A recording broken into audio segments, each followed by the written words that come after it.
Bonjour à tous, soyez bénis dans le nom de Jésus. On est content d'être avec vous encore aujourd'hui. On espère que vous allez bien. On espère que vous appréciez cette nouvelle série jusqu'à présent qu'on a fait concernant l'Évangile, le message de l'Évangile, où, comme ça a été mentionné précédemment dans les vidéos qu'on a fait, on veut détailler chaque pilier fondamentaux que la Bible nous donne concernant le salut en Jésus-Christ. Dans la première émission qu'on a fait, si vous ne l'avez pas vue, on vous encourage à retourner en arrière, aller voir les vidéos sur notre chaîne. Comme je disais dans la première émission qu'on a fait, on a pris le temps de détailler rapidement le mot « sauver » bibliquement, le terme grec qui est employé pour décrire ce mot-là, qui est « sozo ». On a pris le temps de définir puis d'expliquer que le mot « sauver » dans nos Bibles, bien que pour la majorité des chrétiens modernes aujourd'hui, a une simple connotation de vie éternelle, c'est-à-dire d'aller au ciel après notre mort. On a détaillé que le mot « sozo » dans notre Nouveau Testament, lorsqu'il est employé, a un éventail beaucoup plus large que ça, et nous permet d'avoir un héritage beaucoup plus grand que simplement la vie éternelle à cause de ce que Jésus-Christ a accompli pour nous. Sans rien enlever à la vie éternelle, c'est le plus beau des miracles, c'est phénoménal, mais quand on comprend que le mot « sauver », quand il est employé dans notre Nouveau Testament, veut dire beaucoup plus que la vie éternelle, on comprend beaucoup mieux pourquoi il y a des étapes pour le salut qui ont toujours été présentes, qui ont toujours été annoncées et pratiquées, que ce soit dans le Nouveau Testament, dès le moment où l'Église a été fondée dans le livre des Actes, qu'à travers les âges, la repentance, le baptême d'eau et le baptême du Saint-Esprit ont toujours fait partie intégrante du message et ont toujours été prêchés, que ce soit par les apôtres, que par les disciples qui ont suivi, et ils ont toujours été pratiqués par ceux qui recevaient le message, et puis ils ont toujours eu une puissance qui est attachée à chacune de ces étapes-là. Aujourd'hui, on va définir un thème que j'adore, qui est le baptême d'eau, et on voulait expliquer des choses pour mettre les choses au clair dans les émissions précédentes. Dans l'émission juste avant celle-ci, on a détaillé le mot repentance. On a regardé tous les passages, à l'exception de un ou deux qu'on avait dans le livre des Actes concernant les conversions qu'on a. Ou est-ce que parfois c'est la conversion d'une personne, parfois c'est des dizaines de personnes, parfois des centaines, des milliers même. On peut penser le jour de la Pentecôte, dans le livre des Actes, dans Acte 2, où est-ce que 3000 personnes se sont converties. Donc, on a pris le temps, dans la vidéo précédente, de regarder toutes ces conversions-là et de regarder le modèle biblique de comment l'Évangile était annoncé, de comment elle était, en fait, entendue, reçue et acceptée par ceux qui étaient touchés par le message. Et on a pu voir une structure qui revenait souvent. On a sorti une quinzaine de passages dans le livre des Actes où est-ce qu'on voit des conversions, parfois de milliers de personnes même. Et sur environ 9 ou 10 passages qui nous sont plus détaillés parmi ces 15-là, on a pu voir que la première réponse positive des auditeurs de l'Évangile est le baptême d'eau.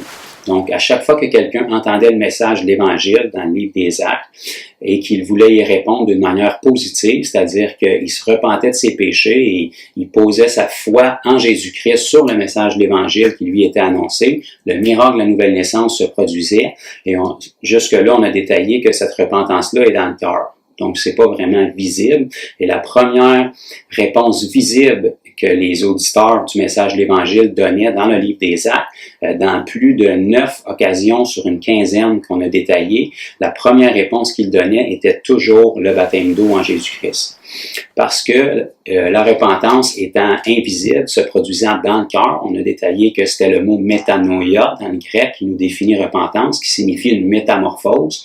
Donc le changement se fait premièrement à l'intérieur et demeure invisible jusqu'à ce qu'il y ait un acte visible pour le manifester. On avait expliqué que de nos jours, à cause qu'on a mis le baptême d'eau en retrait bien souvent et qu'on a enlevé la puissance au baptême que la Bible semble lui accorder, ben, il fallait qu'on trouve une autre façon de rendre cette repentance-là visible. Et de là, principalement, est venue la prière de repentance ou la prière du pécheur, qui est tirée principalement de l'écriture de Romains 19, qu'on a aussi détaillé dans la vidéo précédente. Donc aujourd'hui, ce qu'on veut faire, c'est vraiment aller plus en détail, comme on a fait pour la repentance, mais au niveau du baptême d'eau. Et puis, ce qui est important de comprendre, c'est que la parole de Dieu a beaucoup d'informations à nous donner concernant le baptême d'eau. Et puis, l'idée pourquoi on fait cette série-là, c'est pas pour créer des argumentations, des conflits. Ce qu'on veut faire, c'est simplement faire ressortir le fait que beaucoup de croyants de nos jours ont des croyances, mais ils ne savent pas pourquoi ils croient ce qu'ils croient. Et souvent, ils croient ce qu'ils croient, principalement à cause qu'ils l'ont appris d'une certaine façon, et ils n'ont pas d'appui biblique pour ces choses-là. Et ça, c'est pas nouveau, ça existait déjà à l'époque de Jésus.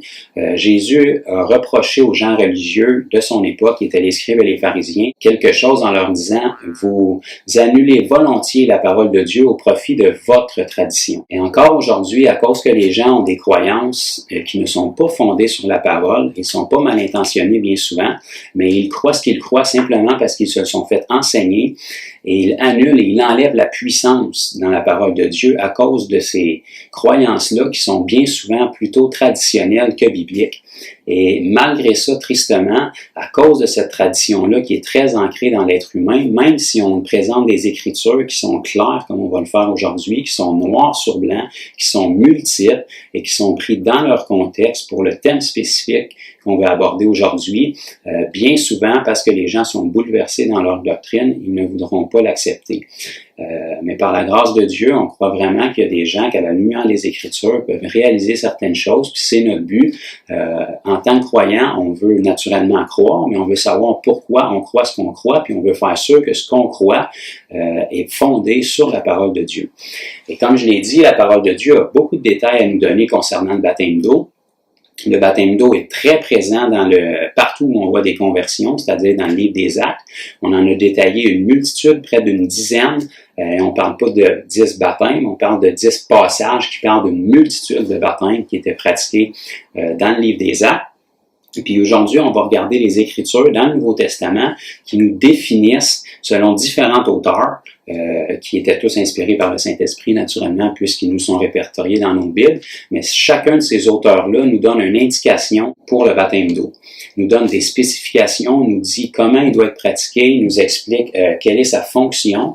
Et puis à partir de ces Écritures-là, lorsqu'on va tous les regarder, ça nous donne une image assez claire, bibliquement, de ce à quoi le baptême d'eau est censé servir et pourquoi Dieu nous demande de l'appliquer.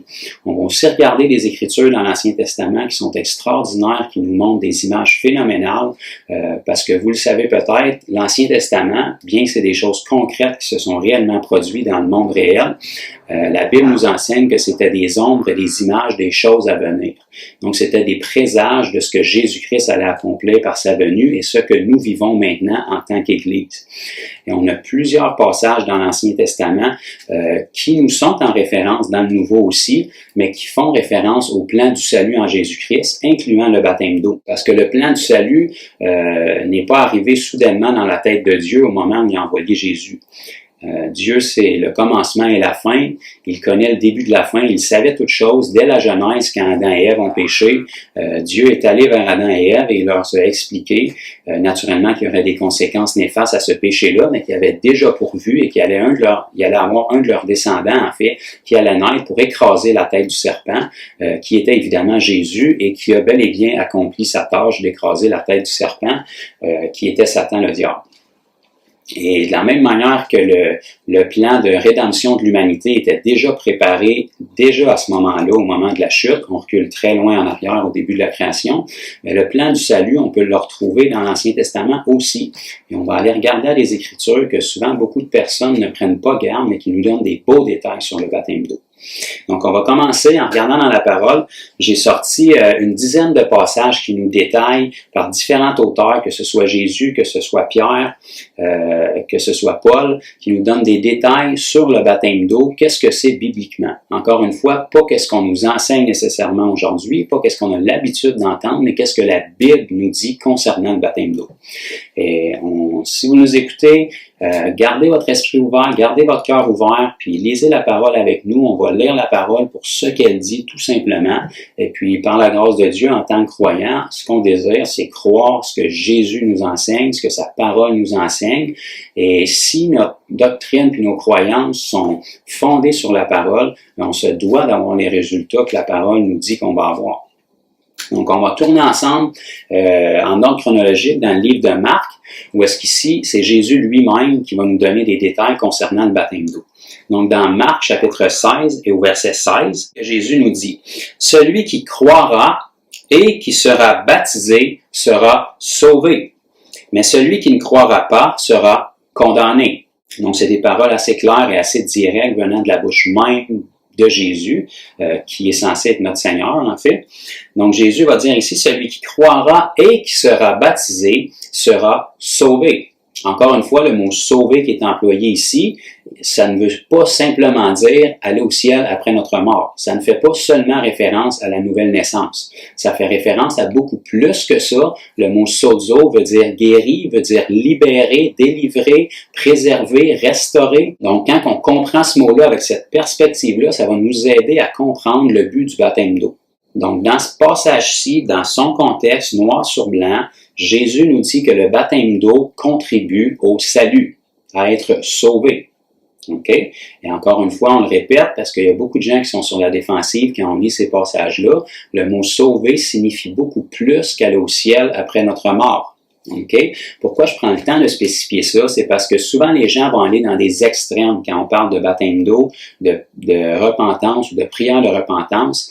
Et puis ils vont toujours aller avec des argumentations comme « Joe, est-ce que tu crois vraiment que quelqu'un qui est sur son lit de mort, qui fait une prière de repentance, qui donne sa vie au Seigneur Jésus, qui place sa foi en lui, qui se repent et qui meurt dans les prochaines minutes avant d'être baptisé, va aller en enfer parce qu'il n'a pas été baptisé? » Eh bien, ça, c'est des situations qu'on met dans un extrême et je pourrais vous retourner la question avec une autre question en vous disant, est-ce que vous croyez sincèrement que quelqu'un qui est sur son lit de mort, qui entend le message de l'Évangile et qui accepte de se repentir en faisant la prière de repentance, mais qui décède au milieu de la prière avant de la terminer et d'avoir confessé Jésus comme son Seigneur, va aller en enfer? Quand on s'arrête pour y penser, je trouve que c'est un peu poussé d'aller dans ces extrêmes-là. Puisque Dieu connaît toutes choses et que la repentance est une décision de cœur. Donc, ce n'est pas quelque chose qui sauve, c'est quelqu'un. Mais maintenant, le mot « sauver » dans nos Bibles veut dire beaucoup plus qu'aller au ciel après notre mort.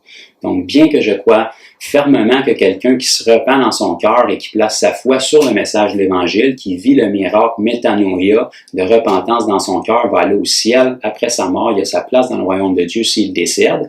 S'il n'est pas baptisé, il n'est pas pleinement sauvé. Il lui manque quelque chose et il y a un but spécifique que Dieu veut qu'il atteigne à travers le baptême d'eau.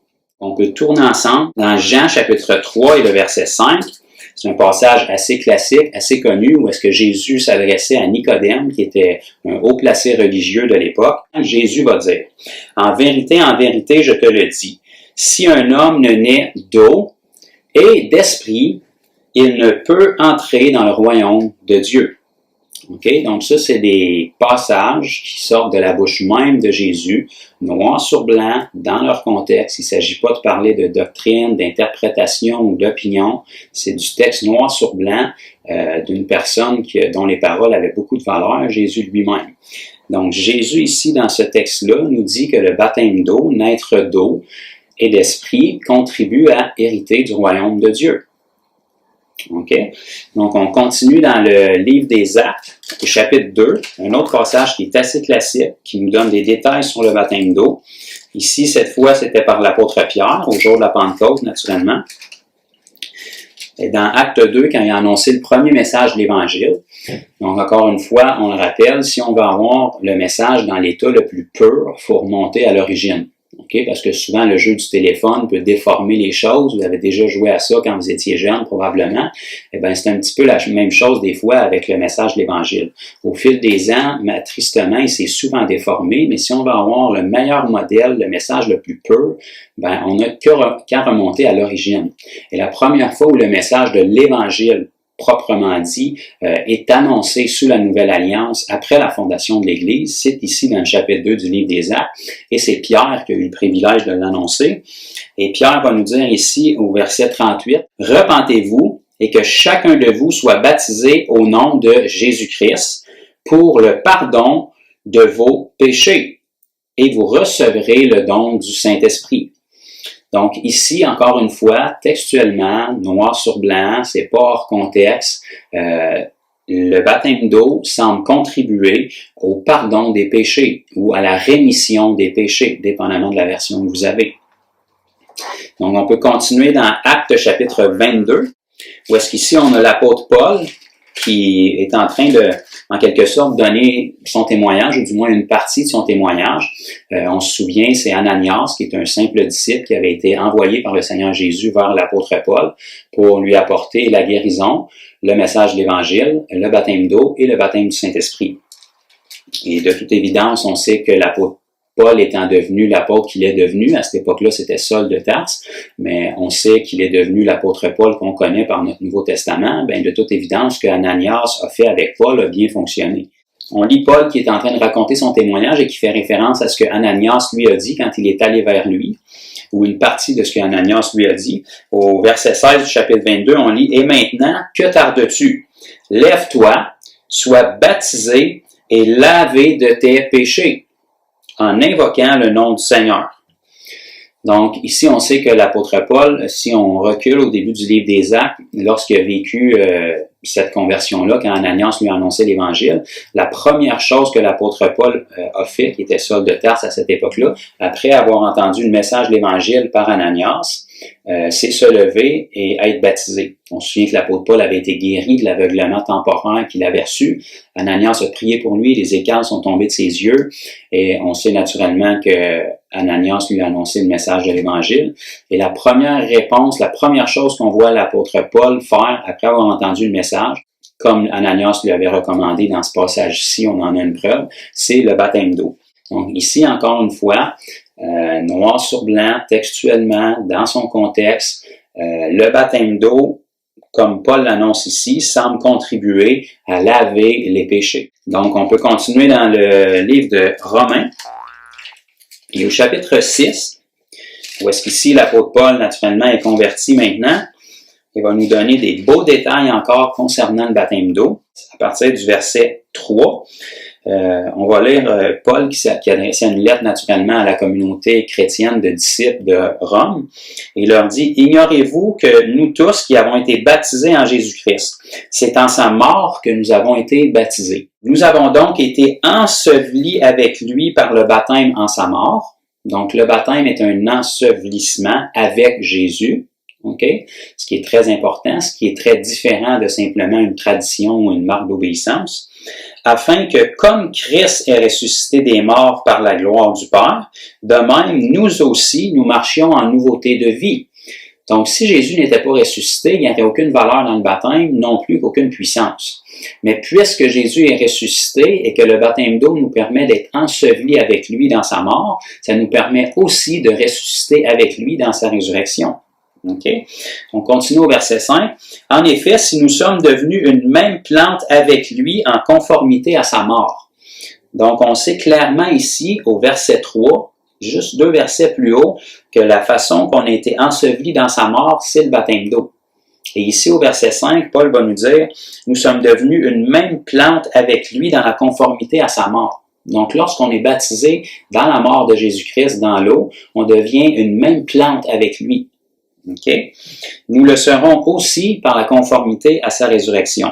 Verset 6, c'est extraordinaire. « Sachant que notre vieil homme a été crucifié avec lui, afin que le corps du péché fût détruit, pour que nous ne soyons plus esclaves du péché. » Donc, le moment où le corps du péché est détruit, c'est quand nous sommes ensevelis avec lui dans sa mort, par les eaux du baptême.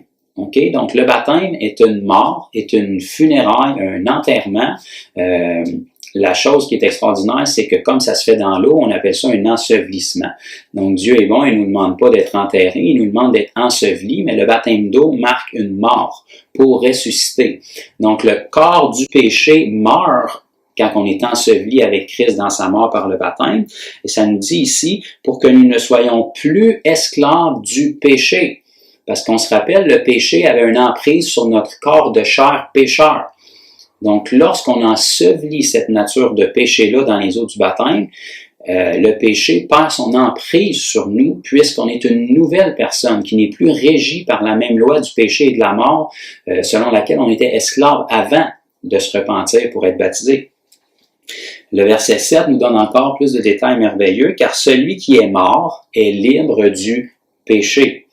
Donc, la Bible nous dit ici qu'on est enseveli dans sa mort, Donc, c'est là où est-ce qu'on meurt. Et parce qu'on meurt, nous sommes libres du péché. L'esclavage du péché sur nous est enlevé. Okay? Donc, ici, dans son texte, noir sur blanc encore une fois, l'apôtre Paul nous explique que le baptême d'eau contribue à nous libérer de l'esclavage du péché, ou à nous libérer du péché, comme c'est écrit dans le verset 6 et 7.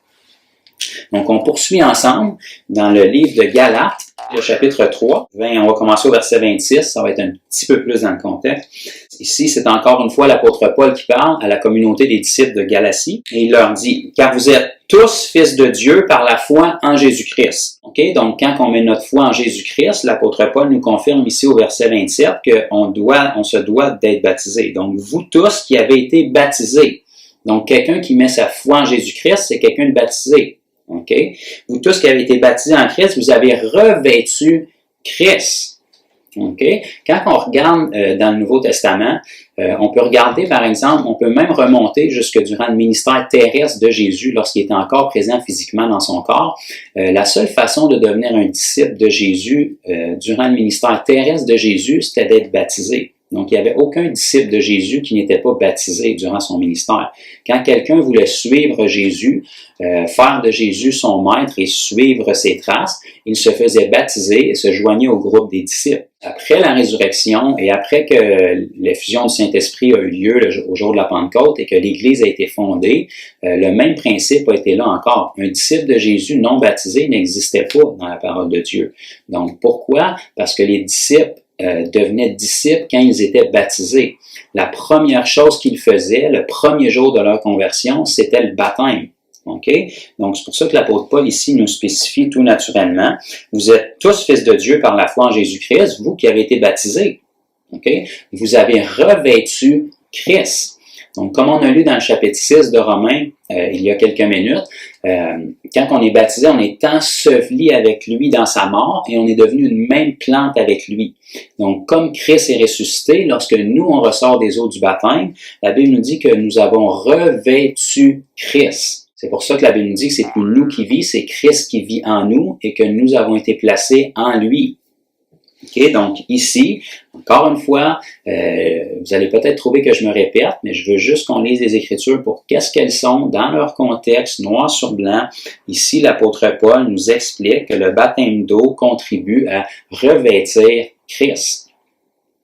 Donc, on peut poursuivre dans le livre de Colossiens 2 et on va commencer à lire ensemble au verset 11. Ça nous dit « Et c'est en lui que vous avez été circoncis d'une circoncision que la main n'a pas faite, mais de la circoncision de Christ, qui consiste dans le dépouillement du corps de la chair. » On se rappelle, probablement que si vous m'écoutez, vous le savez, dans l'Ancien Testament, la circoncision était pratiquée par tous ceux qui avaient leur foi en Dieu. Donc, ils étaient circoncis en signe de leur foi en Dieu, et la circoncision consistait naturellement dans le dépouillement d'une partie de chair chez le corps de l'homme. Sans vous donner trop de détails, mais ici, Paul va utiliser ce principe-là. On le rappelle, les choses de l'Ancien Testament étaient des ombres, des présages de ce qui allait vraiment, véritablement venir en Jésus-Christ. Donc, la circoncision de l'Ancien Testament, qui était le fait d'enlever un morceau de chair de sur l'homme, était une image de ce qui allait réellement se produire. Et on lit ici, cette image-là s'est accomplie maintenant, mais la circoncision de Christ consiste dans le dépouillement du corps de la chair. Donc, non pas la chair physique, mais la chair dans laquelle nous étions esclaves du péché. Et comment ce dépouillement-là a lieu en Jésus-Christ? Le verset suivant nous l'explique. Ayant été ensevelis avec lui par le baptême. Donc, le dépouillement du corps de la chair se fait lorsqu'on est enseveli avec lui, comme on a lu dans Romains 6. On s'unit avec lui dans sa mort et on est enseveli. Donc, c'est une mort. Donc, le corps de la chair meurt, c'est une mortalité qui est là pour que le nouvel homme, uni une même plante à Jésus, puisse ressortir. Vous êtes aussi ressuscités en lui et avec lui par la foi en la puissance de Dieu qui l'a ressuscité des morts. Donc, la Bible nous explique que la circoncision réelle en Jésus-Christ consiste au dépouillement du corps de la chair. Et ce dépouillement-là, Dieu nous a permis d'y accéder en Jésus-Christ en étant ensevelis avec lui par le baptême. Donc, encore une fois, textuellement, noir sur blanc, dans la même Bible que vous avez probablement, ici, l'apôtre Paul nous explique que le baptême d'eau fait référence à être dépouillé ou contribue à être dépouillé du corps de la chair, dépouillé de l'emprise de la chair sur nous. OK? Et aussi nous dit que ça contribue à être enseveli avec Christ. Donc, on peut tourner ensemble dans un autre livre, Tite au chapitre 3, et on va lire le verset 5 ensemble. Ça nous dit ici, « Il nous a sauvés ». Donc, ici, naturellement, on parle de Jésus, et le mot « sauver » est le même ici, « sozo », qui veut dire guéri, délivré, restauré, préservé, libéré. Donc, on peut enlever le mot « sauver » puis mettre tous ces synonymes-là à la place pour mieux saisir. Il nous a sauvés, non à cause des œuvres de justice que nous aurions faites. On sait, selon Éphésiens 2.8, que c'est par la grâce que nous sommes sauvés au moyen de la foi, et ce n'est point par les œuvres. Okay? Mais selon sa miséricorde. Regardez comment est-ce qu'il nous a sauvés. Okay? C'est exactement dans le contexte que c'est écrit. Le verset débute en disant « Il nous a sauvés ». Non à cause des œuvres de justice que nous aurions faites, mais selon sa miséricorde, par, donc il nous a sauvés par le baptême de la régénération et le renouvellement du Saint-Esprit. Ça, c'est un autre thème qu'on va aborder dans la vidéo suivante, où est-ce qu'on va parler du baptême du Saint-Esprit. Donc, le renouvellement du Saint-Esprit, c'est aussi biblique, c'est aussi un fondement qui était annoncé par les apôtres et par les disciples qui ont suivi à l'intérieur du message de l'Évangile. C'est ce que les apôtres ont reçu au jour de la Pentecôte et c'est ce qu'on voit une multitude d'autres disciples tout au long du livre des Actes recevoir, la promesse du Père, le Saint-Esprit survenant sur nous pour que nous soyons des témoins efficaces. Donc ici, ça nous dit que nous sommes sauvés par le baptême de la régénération. Donc, il y a une régénération qui se produit parce que naturellement, comme plusieurs écritures qu'on vient de lire, lorsqu'on est enseveli dans les eaux du baptême, on meurt et on ressuscite. Donc, nous sommes régénérés maintenant, non pas un être qui est né de la chair, mais un être qui est né d'en haut. Okay? Donc, ici, selon la bouche, encore une fois, de l'apôtre Paul, dans sa lettre écrite à Tite, qui était un des dirigeants d'Église, il nous explique que le baptême d'eau contribue à une régénération. OK? Donc, on va tourner maintenant ensemble dans un dernier passage qui est dans 1 Pierre, chapitre 3, qui est un passage que vous avez probablement déjà entendu. C'est un passage qui est très souvent utilisé à notre époque pour expliquer le baptême d'eau et tristement bien souvent pour expliquer le baptême d'eau d'une manière traditionnelle et plus comme une marque d'obéissance. C'est évident que le baptême d'eau est une marque d'obéissance, tout comme la repentance, tout comme tout ce qu'on fait en réponse au commandement de Jésus. Mais c'est beaucoup plus que ça. Bien que la repentance est une marque d'obéissance, on est tous d'accord qu'il y a une puissance réelle dans la repentance, puisque c'est ce qui nous permet d'avoir une transformation de cœur. Donc, même chose pour le baptême d'eau, même si c'est une marque d'obéissance, ce n'est pas que ça. S'il y a une puissance réelle dans la repentance, il se doit d'avoir une puissance réelle dans le baptême d'eau aussi. Et ici, on va lire le passage, mais quelque chose d'un petit peu nouveau, on va le lire en entier.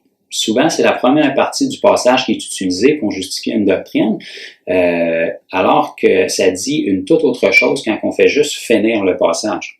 Ici, juste pour expliquer un petit peu aux gens qui ne sont pas familiers avec le passage, c'est Pierre ici qui faisait référence à une histoire de l'Ancien Testament qui était celle de Noé. Okay? On en a parlé au début, l'Ancien Testament nous donnait des présages et des images, des ombres du baptême d'eau. Et ici, Pierre nous explique que quand Noé et sa famille ont été sauvés à travers l'arche, ils ont été sauvés des eaux. C'était une image du baptême que nous avons maintenant en Jésus-Christ lorsque nous voulons être sauvés. Donc, encore une fois, il y a une connotation directement liée au salut ou à être sauvé par le baptême d'eau que Pierre nous décrit ici à travers l'image de Noé et sa famille qui ont été sauvés des eaux. Okay? Et il va continuer ici en expliquant au verset 21, cette eau était une figure du baptême. Okay? Quelle eau? L'eau par laquelle Noé et sa famille ont été sauvés. Cette eau était une figure du baptême qui n'est pas la purification des souillures du corps. Ça s'appelle un bain ou une douche. Okay? On n'est pas baptisé parce qu'on sent mauvais. Okay? Ce n'est pas la purification des souillures du corps, mais l'engagement d'une bonne conscience envers Dieu. Et généralement, c'est là où on arrête de lire. Pourtant, il y a une virgule et le texte continue en nous disant « et qui maintenant vous sauve ». Donc, le baptême d'eau ce que Noé a vécu, l'histoire de Noé dans l'Ancien Testament, Pierre nous dit ici que c'était une figure du baptême que nous avons maintenant, qui ne consiste pas à enlever les souillures de notre corps physique externe, mais qui constitue l'engagement d'une bonne conscience envers Dieu qui maintenant vous sauve. Okay? Vous aussi, par la résurrection de Jésus-Christ. Donc ici, on a regardé 9 passages que la Bible nous décrit et nous donne des beaux détails assez spécifiques, assez clairs, qui ne peuvent pas être évités à moins qu'on ne veuille vraiment pas voir les choses comme elles sont écrites. Et dans chacun de ces passages-là, on a des explications claires qui nous donnent un but puis un objectif précis que Dieu avait en tête derrière le baptême d'eau et le pourquoi il nous demande de le faire. Parce qu'on se rappelle, le baptême d'eau, c'est pas notre idée. Pas plus que la repentance, pas plus que le don du baptême du Saint-Esprit. C'était l'idée de Dieu. Le salut vient de Dieu, c'était son idée. La façon de faire et d'y accéder vient aussi de Dieu. Donc, si Dieu nous demande de nous repentir, d'être baptisés d'eau et d'être baptisés du Saint-Esprit, c'est parce qu'il y a un but spécifique derrière. Dieu ne fait pas les choses traditionnellement et religieusement parce qu'il n'y a rien à faire de son temps.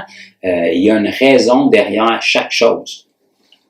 Donc, à la lumière de ces écritures-là, qui sont nombreuses, soit dit en passant, quand on les met toutes les unes à la suite de l'autre et qu'on regarde ce que chaque auditeur nous donne comme détail en nous expliquant à quoi contribue le baptême d'eau, et quand on regarde toutes ces écritures-là, une après l'autre, ça devient assez facile de réaliser que le baptême d'eau biblique semble avoir été enseigné et semblait signifier des choses bien différentes de comment nous l'enseignons aujourd'hui, comment nous le pratiquons et comment nous l'expérimentons. Et quand je dis nous, je parle de l'Église moderne à notre génération.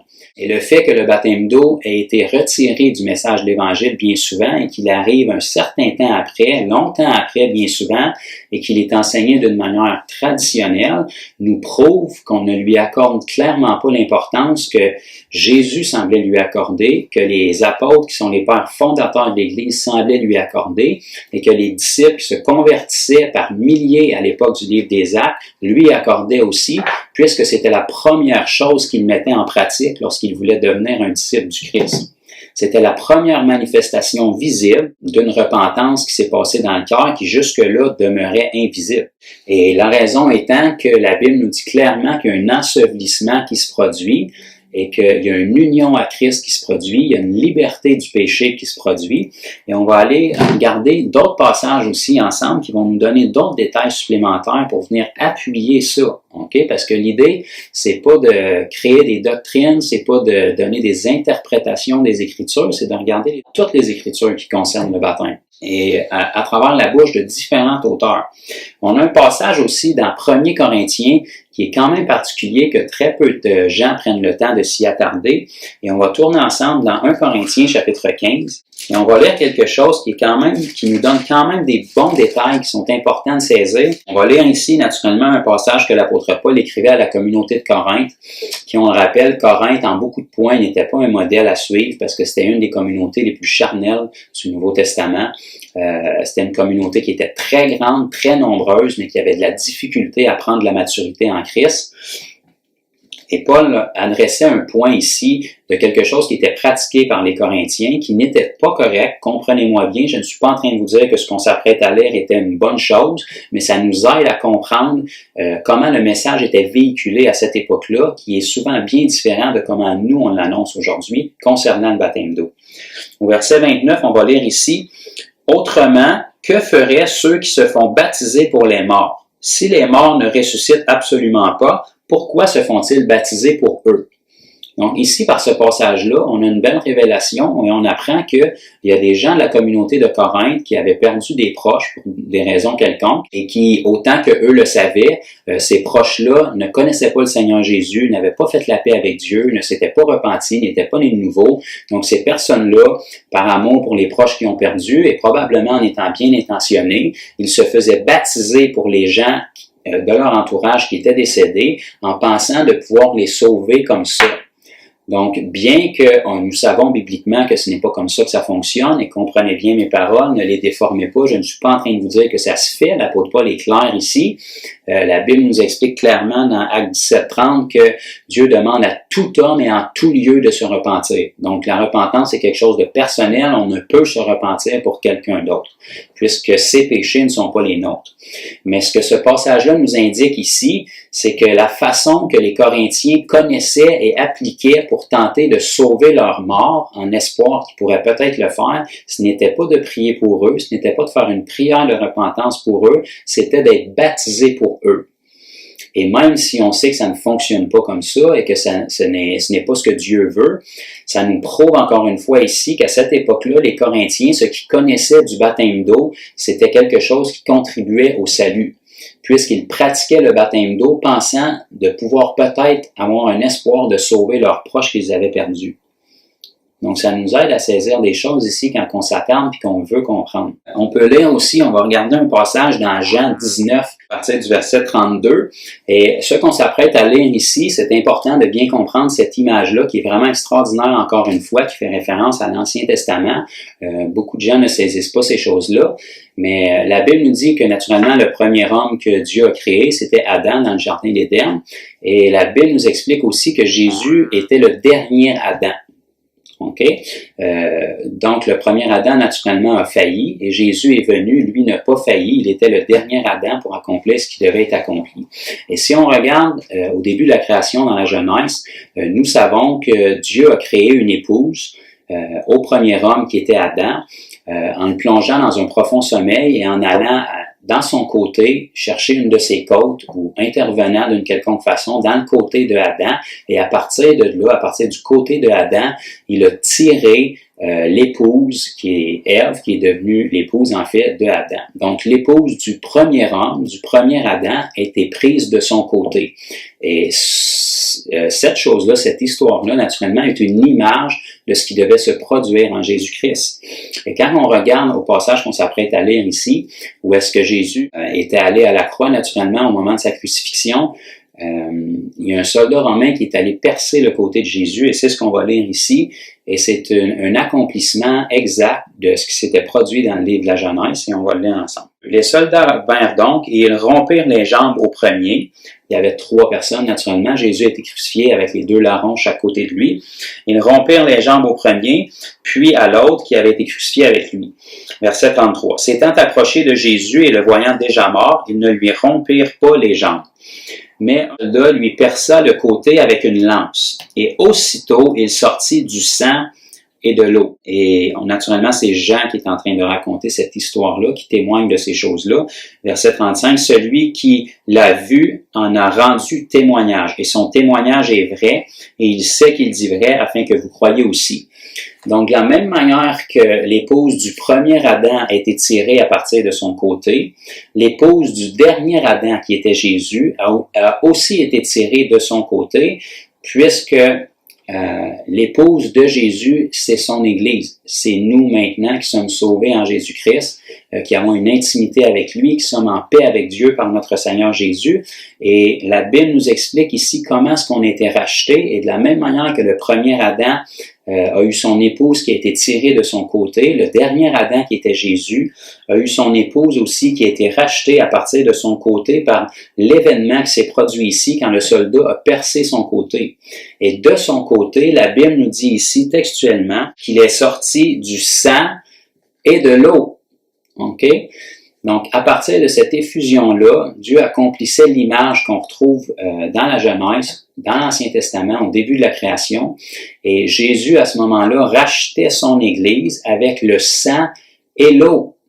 OK? Le sang, naturellement, ça le dit, c'est le sang de Jésus qui nous purifie du péché. Mais l'eau est aussi décrite ici. Et le même auteur de cet évangile-là, Jean, va nous faire référence à ça pour confirmer ces choses-là dans 1 Jean, dans l'épître 1 Jean et le chapitre 5, au verset 6. C'est lui, Jésus-Christ, qui est venu avec l'eau et du sang. OK? Pas juste du sang, de l'eau et du sang. Non avec l'eau seulement, mais avec l'eau et avec le sang. Et c'est l'Esprit qui rend témoignage parce que l'Esprit est la vérité. Car il y en a trois qui rendent témoignage. Verset 8, l'eau, l'Esprit et le sang. Ou l'Esprit, l'eau et le sang. Donc, encore une fois ici, le plan du salut, comme il est annoncé, comme Pierre l'a annoncé par exemple au jour de la Pentecôte, repentez-vous pour être pardonné de vos péchés au niveau du sang de Jésus, soyez baptisés et recevez le Saint-Esprit. Donc, les trois témoins sont présents encore. On a le sang, on a l'eau et on a l'Esprit. Donc, encore une fois ici, ça nous explique clairement qu'il y a une importance au niveau du baptême d'eau, puisque Jésus a racheté son Église, a racheté son épouse avec de l'eau et du sang. Et Jean, le même Jean qui a répertorié cette histoire-là dans son évangile, il fait référence encore dans son épître en nous expliquant qu'il y a trois témoins qui sont l'Esprit, l'eau et le sang. Donc, ça donne encore une importance au baptême d'eau qui est essentielle, qui n'est pas seulement une marque d'obéissance, qui vient confirmer la multitude d'écritures qu'on a déjà regardées ensemble depuis le début de cette vidéo. Et on veut regarder aussi à quelque chose qui nous apporte encore une clarification qui est merveilleuse dans l'Ancien Testament. On le rappelle, il y a plusieurs passages de l'Ancien Testament qui étaient des ombres et des images des choses à venir, et on a une référence au baptême d'eau et en fait au plan du salut complet dans l'Ancien Testament à travers la délivrance du peuple d'Israël de l'esclavage de l'Égypte. Et ça, vous pourrez regarder l'histoire par vous-même. On n'aura pas le temps d'aller voir verset par verset, mais à partir de Exode chapitre 7, vous allez retrouver les plaies d'Égypte qui sont venues, et on le sait, ça faisait 400 ans que le peuple d'Israël était esclave en Égypte, sous l'esclavage de Pharaon et de son armée, et ils étaient esclaves. Donc, ils travaillaient du matin jusqu'au soir pour construire le royaume de leur ennemi, qui était Pharaon. Ils étaient maltraités, leurs femmes, leurs enfants étaient maltraités, ils ne travaillaient pas sous des bonnes conditions, et ils étaient littéralement des esclaves. Okay? Et après 400 ans, ils ont crié vers Dieu, et naturellement, quand il y a de la repentance, bien, Dieu n'oublie pas son peuple. Et Dieu a entendu leur cri. La Bible nous dit, quand un malheureux crie, l'Éternel entend et il le sauve de toutes ses détresses. Dieu a entendu leur cri, il était fidèle à son alliance, et puis il leur a suscité un sauveur qui était Moïse, qui était une préfiguration de Jésus naturellement. Et les plaies d'Égypte sont arrivées, et lors de la dernière plaie, où est-ce qu'il y a eu la mortalité à travers tout le pays des premiers-nés, Dieu avait donné comme indication par Moïse au peuple d'Israël d'appliquer le sang de l'agneau sur les treillis de leurs portes. Puis ce sang-là était appliqué naturellement sur le bois de leurs portes, qui était une préfigure du sang de Jésus qui a été versé sur la croix de Golgotha, le mont du Calvaire. Donc ici, bien que ce soit réellement passé dans l'Ancien Testament à travers le peuple d'Israël, c'était une image qui nous montrait ce que Jésus allait accomplir pour nous maintenant sous la Nouvelle Alliance. Et on sait que suite aux 10 plaies et suite à cette dernière plaie-là principalement qui était terrible, tous les premiers-nés des enfants d'Israël ont été épargnés par le sang de l'agneau qui avait été appliqué sur leur maison. Et à ce moment-là, on a une image vraiment de la repentance qui nous est valable pour nous aujourd'hui et du sacrifice de Jésus à la croix qui a versé son sang pour nous. Suite à ça, naturellement, suite aux plaies, Pharaon a dû laisser partir le peuple d'Israël avec Moïse et les a laissés quitter. Donc, ils ont été vraiment sortis de l'Égypte après cette repentance-là par la main puissante de Dieu et se sont retrouvés dans le désert pour commencer leur marche. Et quand le peuple d'Israël se sont retrouvés dans le désert, bien qu'ils avaient littéralement été sortis de l'Égypte après s'être repentis puis avoir appliqué le sang, qui était une image de ce que nous vivons maintenant en Jésus-Christ, de ce que Jésus a accompli, même si Pharaon les a laissés partir, Pharaon n'était pas heureux de les laisser partir et il a changé son idée pour les poursuivre dans le but de les ramener dans l'esclavage.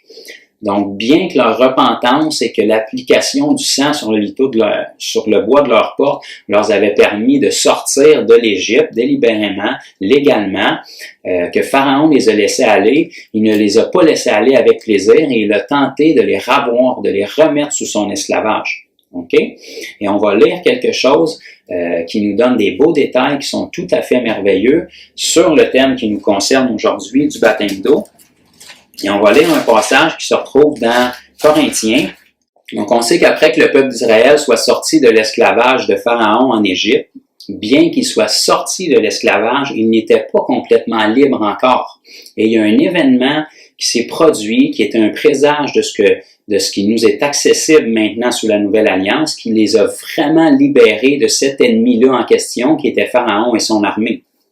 Et on va lire ici, textuellement, c'est une confirmation biblique qu'on a par l'apôtre Paul dans sa lettre aux Corinthiens. « Frères, je ne veux pas que vous ignoriez que nos pères ont tous été sous la nuée, qu'ils ont tous passé à travers la mer. » Verset 2. « Qu'ils ont tous été baptisés en Moïse, dans la nuée et dans la mer. » Donc ici, on réalise que l'apôtre Paul nous explique que ce que les enfants d'Israël ont vécu au moment de leur sortie d'Égypte, lorsqu'ils ont fait face à la mer Rouge, l'armée de Pharaon les poursuivait pour les ramener sous l'esclavage. Donc bien qu'ils s'étaient repentis, bien qu'ils avaient appliqué le sang, bien qu'ils avaient été sortis, relâchés de l'Égypte, ils n'étaient pas complètement libres encore.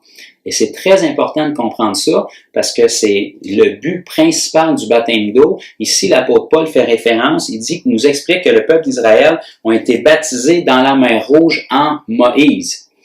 Maintenant, sous la Nouvelle Alliance, nous sommes baptisés dans l'eau en Jésus-Christ. Et la raison pour laquelle le peuple d'Israël a été baptisé dans la mer Rouge en Moïse, c'est pour être libérés de leurs ennemis. Donc, bien qu'ils étaient sortis d'Égypte, ils n'étaient pas encore libres parce que Pharaon les pourchassait, puis il les aurait rattrapés, puis il les aurait ramenés sous l'esclavage. Mais le moment où le peuple d'Israël a réellement vécu la liberté totale de cet ennemi-là en question, puis de cet esclavage-là, c'est dès le moment où le dernier Israélite a traversé la mer Rouge, les eaux de la mer Rouge, que la Bible elle-même utilise en faisant référence au baptême dans la mer Rouge en Moïse. Quand le dernier Israélite est sorti de la mer Rouge, l'eau s'est refermée sur l'armée de Pharaon, Pharaon inclus, et les a tous tués naturellement. Donc, à ce moment-là, ils ont été complètement coupés de l'esclavage de l'Égypte. Non seulement ils ont été sortis de l'Égypte, mais l'esclavage qui les poursuivait, ils en ont été complètement libérés. Donc, ça nous aide à comprendre maintenant le plan du salut en Jésus-Christ, le pourquoi la Bible nous demande de nous repentir, d'être baptisés d'eau et d'être baptisés du Saint-Esprit et de feu que nous allons aborder dans l'émission suivante, que j'ai bien hâte de partager avec vous aussi. Ça nous aide à comprendre que même si le peuple d'Israël s'était repenti et avait appliqué le sang, bien qu'ils ont été sortis de l'Égypte, bien que nous, aujourd'hui, lorsqu'on se repent et qu'on place notre foi dans le sacrifice que Jésus a fait pour nous, qui a versé son sang pour nous libérer de nos péchés, même si le peuple d'Israël a été sorti de l'Égypte, même si nous, aujourd'hui, on est transfigurés du royaume des ténèbres à son admirable lumière, de la même manière que Pharaon n'était pas content de perdre ses esclaves, l'ennemi, Satan, le diable et ses démons, qui sont son armée, ne sont pas contents de perdre quelqu'un lorsqu'il se repent. Donc, le moment où le peuple d'Israël a été réellement libéré complètement de l'emprise de Pharaon et de son armée sur eux, c'est lorsqu'ils ont été baptisés dans la mer Rouge en Moïse. Et la même chose à travers les multiples écritures qu'on a lues aujourd'hui, lorsqu'on est baptisé d'eau en Jésus-Christ, maintenant, qui est le véritable Messie. Moïse est un sauveur qui avait été donné pour préfigurer Jésus. Les eaux de la mer Rouge étaient des eaux qui avaient été données pour préfigurer notre baptême maintenant en Jésus-Christ. Et de la même manière que le peuple d'Israël, lorsqu'ils sont sortis des eaux de la mer Rouge, ils ont été libérés de l'ennemi qui les poursuivait. De la même manière que nous, maintenant, Jésus-Christ, lorsqu'on passe à travers des eaux, il y a un ensevelissement qui se fait et nous sommes libérés de l'ennemi qui désire nous avoir. Satan qui a une emprise sur l'humanité avec l'esclavage du péché jusqu'à ce qu'on en soit libéré.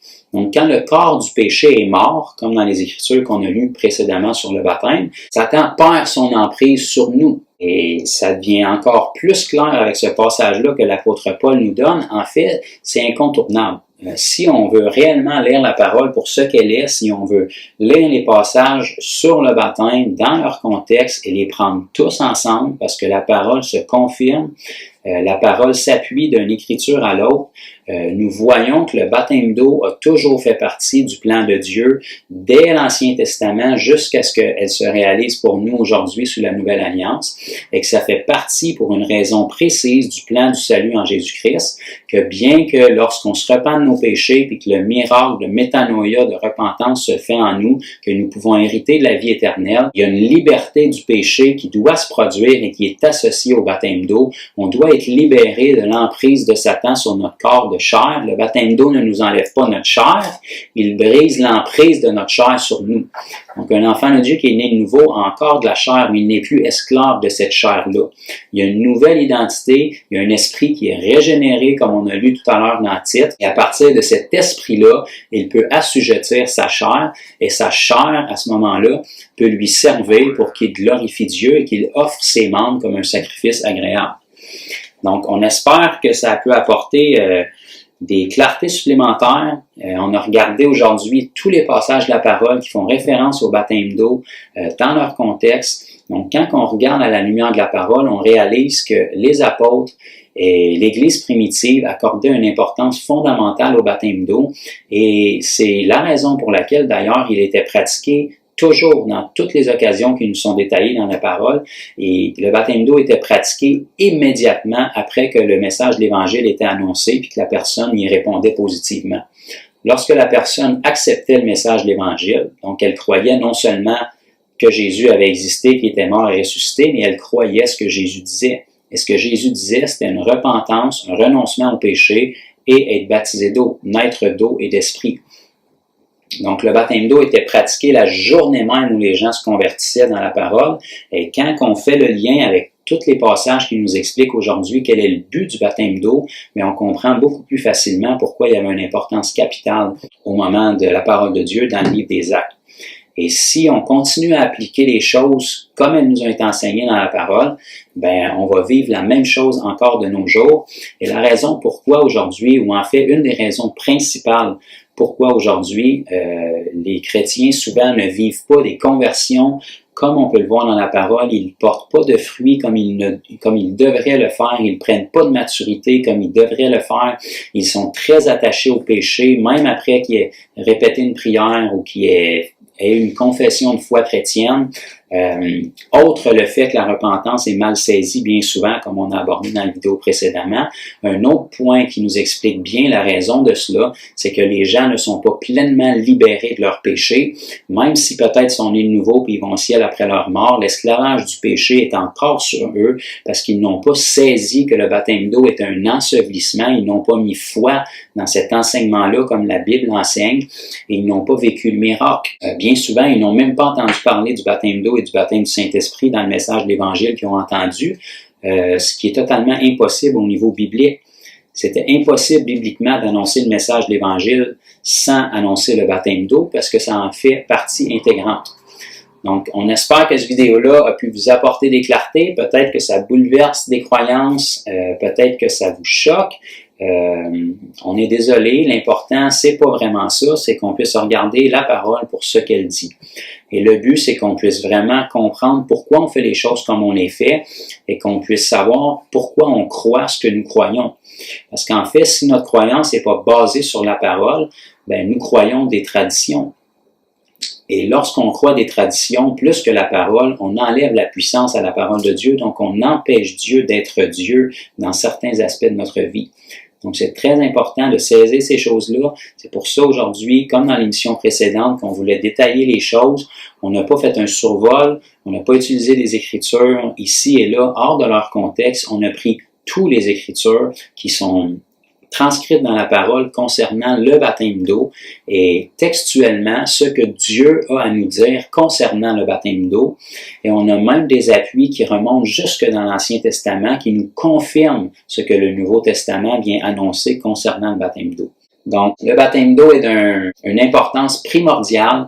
Le baptême d'eau, bibliquement, n'est pas qu'une marque d'obéissance, bien que c'est de l'obéissance. Il y a une puissance concrète qui est rattachée à ça. C'est pour ça que la parole nous enseigne de nous repentir et d'être baptisé d'eau pour ensevelir le corps du péché, pour la rémission des péchés, pour être régénéré et une multitude d'autres détails que la Bible nous donne qui sont inclus dans le baptême d'eau.